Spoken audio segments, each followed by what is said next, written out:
C'est au Bengale, entre l'Inde et le Bangladesh, qu'une mystérieuse maladie est observée pour la première fois en 1824. La peau devient terreuse et les cheveux se cassent. Fièvre, maux de tête, amaigrissement, mort.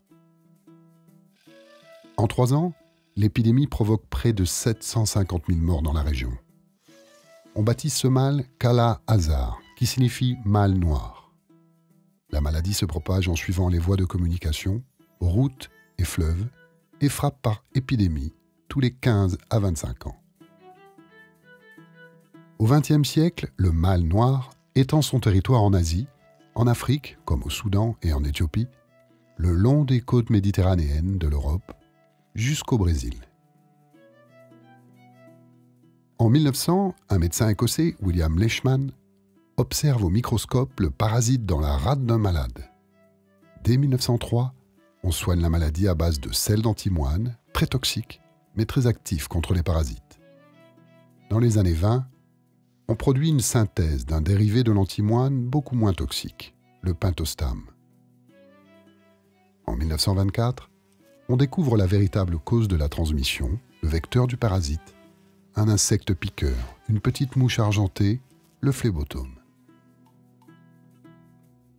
Dans les années 50, l'Organisation mondiale de la santé lance une grande campagne de pulvérisation de DDT, un insecticide pour éradiquer le paludisme. La tentative d'éradication échoue, mais l'insecticide se révèle, contre toute attente, fatal pour le phlébotome. Dans le courant des années 60, le Kala Azar semble alors éradiqué. Mais les moustiques du paludisme résistent de plus en plus au DDT. Progressivement, on abandonne les campagnes de pulvérisation au début des années 70. Les phlébotomes du Kala Azar prolifèrent à nouveau et de grandes épidémies meurtrières ressurgissent. L'Inde, entre 1977 et 1980, connaît une épidémie de 300 000 cas. Au Soudan, en pleine guerre civile entre 1984 et 1994, 100 000 personnes sont emportées par le mal noir. Et de nos jours, chaque année, la maladie tue entre 20 000 et 30 000 personnes.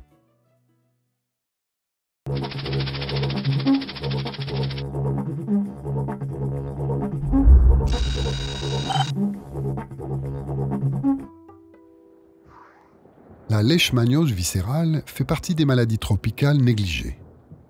On dénombre entre 200 000 et 400 000 nouveaux cas par an dans des régions essentiellement pauvres et rurales. 90% de ces nouveaux cas se trouvent en Afrique de l'Est, en Amérique du Sud et en Asie du Sud, au Bangladesh, au Brésil, en Éthiopie, en Inde, au Kenya, au Népal, au Soudan et au Soudan du Sud. En Afrique de l'Est, la maladie survient par vagues épidémiques. C'est par exemple le cas au Soudan du Sud depuis 2009. Chaque flambée se transforme en épidémie qui dure de 3 à 5 ans. Dans ce tout jeune État, comme dans les pays voisins, la quasi-inexistence des infrastructures sanitaires, les déplacements de population engendrés par les conflits et la pandémie de sida favorisent ces flambées de leishmaniose. En Éthiopie, entre 20 et 40% des patients souffrant de leishmaniose sont séropositifs au VIH. La co-infection est dramatique pour ces patients car les deux maladies s'entretiennent l'une l'autre. Malchance supplémentaire, la leishmaniose est l'une des infections opportunistes du sida les plus difficiles à traiter. En Asie du Sud, la souche du parasite, légèrement différente de l'africaine, est plus sensible aux médicaments, donc plus facile à soigner. En 2005, le Népal, l'Inde et le Bangladesh ont présenté un programme visant à l'éradication de la maladie d'ici à 2015. Entre 2005 et 2014, le nombre de malades est passé en moyenne de 40 000 à 15 000. Enfin, la maladie touche aussi le Brésil, à raison de 4 à 5 000 cas par an, souvent chez les enfants malnutris. Dans les pays du Maghreb, 90% des malades sont de jeunes enfants. En Europe du Sud, elle touche souvent les personnes dont le système immunitaire est affaibli.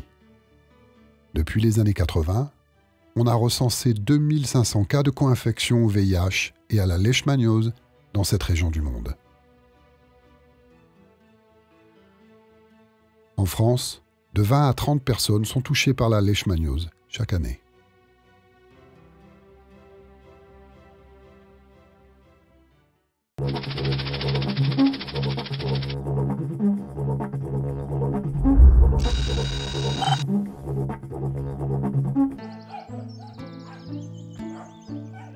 Il y a deux formes de Kala-Azar, de leishmaniose viscérale. La première, commune aux chiens et à l'homme, est causée par le parasite Leishmania infantum. On la trouve autour du bassin méditerranéen, au Moyen-Orient et au Brésil. La deuxième forme, causée par le parasite Leishmania donovani, sévit en Asie et en Afrique.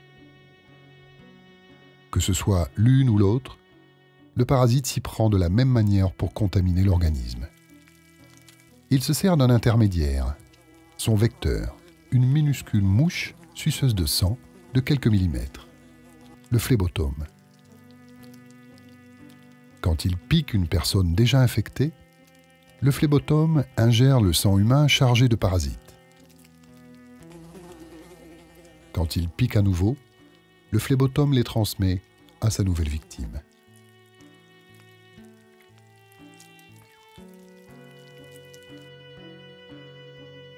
À l'intérieur du corps humain, les cellules du système immunitaire chargées de détruire les agents pathogènes, les macrophages, phagocytent le parasite. Si le système immunitaire parvient à combattre l'infection, la victime sera immunisée contre toute nouvelle attaque. En cas de défaillance, la victime tombe rapidement et gravement malade.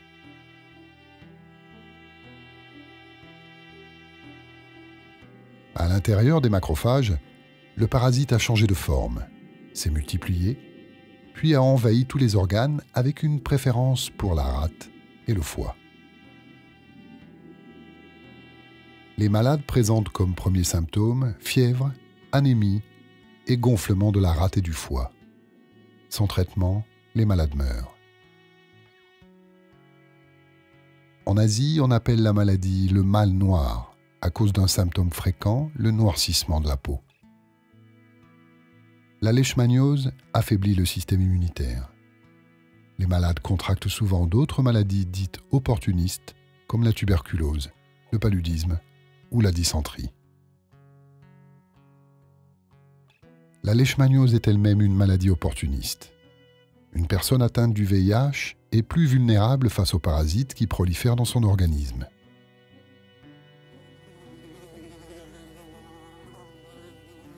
Lorsque le phlébotome pique un malade co-infecté, encore plus de parasites sont aspirés par l'insecte, qui les disséminera lors des nouvelles piqûres. Ces malades co-infectés constituent un réservoir important pour la transmission du Kala-Azar.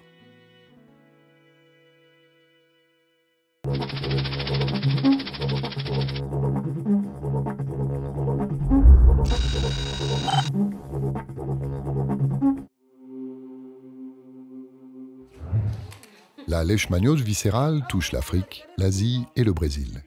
En Afrique, il existe un test rapide pour diagnostiquer la leishmaniose viscérale. Pour être sûr du diagnostic, il faut un test sérologique ou une ponction de la rate ou de la moelle osseuse. Seuls des laboratoires bien équipés qui n'existent pas dans les zones rurales peuvent réaliser ces tests.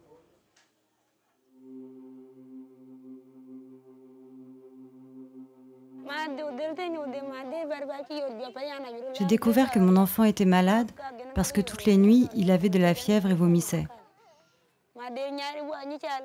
Nous l'avons emmené à l'hôpital de Hadong. Et c'est quand il a été envoyé à Malakal qu'on a découvert qu'il avait le Kala-Azar. Depuis 2010, une thérapie de 17 jours associe deux traitements, les sels d'antimoine et la paromomycine. En diminuant de moitié la durée du traitement, on a allégé le fardeau qui pèse sur les patients, le personnel et les structures de santé. Les personnes gravement malades ou âgées et les femmes enceintes reçoivent un traitement différent car les sels d'antimoine donnent de mauvais résultats et augmentent le taux de mortalité. Soigner les malades co-infectés, HIV et leishmaniose viscérale, est très difficile. Ces malades ne seront jamais définitivement guéris de la leishmaniose. Ils seront toujours susceptibles de faire des rechutes.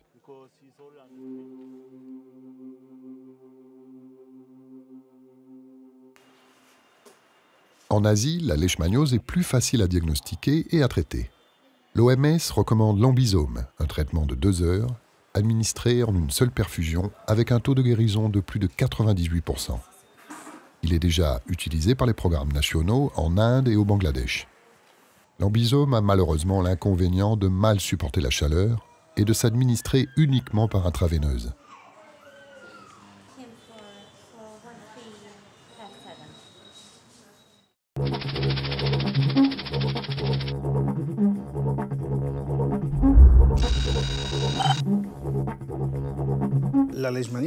La leishmaniose viscérale, ou Kala-Azar, est présente sur 3 continents. Dans le sud-est asiatique, dans l'est de l'Afrique et au Brésil. Dans le sud-est asiatique, il y a un programme très ambitieux d'élimination qui a pour objectif de réduire le nombre de cas à moins d'1 cas sur 10 000 personnes exposées à l'infection. Le programme a connu un réel succès au Bangladesh, au Népal et également en Inde. Dans l'est de l'Afrique, le problème est plus sérieux. Nous n'avons pas les médicaments adaptés. Nous ne savons pas combattre la mouche des sables qui transmet la maladie. Le DNDi concentre tous ses efforts sur cette région du monde pour développer 2 médicaments oraux qui permettront un nouveau traitement plus efficace tout en évitant les résistances. Un problème supplémentaire existe en Afrique. Les taux de co-infection leishmaniose-sida sont très élevés. Cela entraîne des rechutes pour les malades, un taux de mortalité très élevé et donc une maîtrise très difficile de la maladie. Un autre problème vient se surajouter, la malnutrition. Tout cela induit un contrôle extrêmement difficile de la maladie et des malades. Sans compter les flambées épidémiques causées par l'instabilité politique, comme au Soudan du Sud. Pour finir, le Brésil est une autre zone importante d'infection. Région du monde où la co-infection leishmaniose-sida est également très présente. Les soins y sont peu développés, peu efficaces. DNDi, là aussi, souhaite développer une médication orale spécifique pour l'Amérique du Sud.